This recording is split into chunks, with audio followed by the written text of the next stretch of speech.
ഇത് ബഹ്റൈനിലെ avenues മാളാണ്. Just കയറുമ്പോൾ തന്നെ ഞങ്ങളുടെ കണ്ണിലുടക്കിയത് ഇതേ ഈ ഒരു കാഴ്ചയായിരുന്നേ.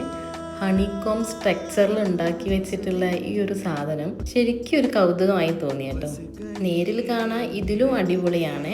ഫസ്റ്റ് ടൈം കാണുന്നവർ എന്തായാലും കുറച്ച് സമയം ഇതൊന്ന് നോക്കി നിൽക്കും. ഷോപ്പിംഗ് ലക്ഷ്യമാക്കി വന്നവർക്ക് ഇതിൻ്റെ ഉള്ളിലൂടെ നടക്കാം, അല്ലാത്തവർക്ക് പതിയെ ഏതെങ്കിലും ഗേറ്റിലൂടെ പുറത്തിറങ്ങാം. ഇനി പുറത്തെ കാഴ്ചകളാണ്. രാത്രിയാണെങ്കിലും ഡേ ടൈം ആണെങ്കിലും ഇവിടെ വന്ന് ഇങ്ങനെ പുറത്തെ കാഴ്ചകളൊക്കെ കാണാൻ നല്ലൊരു വൈബാണ്. പിന്നെ രാത്രി ആകുമ്പം ഈ ലൈറ്റിംഗ് എല്ലാം കൂടെ വരുമ്പം ഒരു പൊടിക്ക് കൂടുതൽ എനിക്കിഷ്ടം രാത്രി വൈബാണ് കേട്ടോ. കുറച്ച് സമയം ഊഞ്ഞാലൊക്കെ ആടിക്കഴിഞ്ഞാൽ നമുക്ക് അടുത്ത എക്സ്പ്ലോറിങ് സ്പോട്ടിലേക്ക് പോവാം. ഒരു എൻ്റർടൈൻ വേണ്ടവർക്ക് ഇതേപോലെ ചാടിയും ഇനി ചാടാണ്ടേയും വന്നാൽ ഇതേ ഈ വാട്ടർ ഡാൻസ് എക്സ്പ്ലോർ ചെയ്യാം. ഇതിൻ്റെ ഇടയിലൂടെ ഓടിക്കളിക്കാൻ ഇഷ്ടമുള്ളവർക്ക് അതും ഒരു എൻ്റർടൈൻമെൻ്റ് ആണ്. ഇനിയിപ്പോൾ നേരത്തെ കളർ ഇല്ലാത്ത ഊഞ്ഞാലയായിട്ട് ആടാത്തവർക്ക് ഇവിടുന്ന് ഏത് കളർ വേണേലും സെലക്ട് ചെയ്യാം.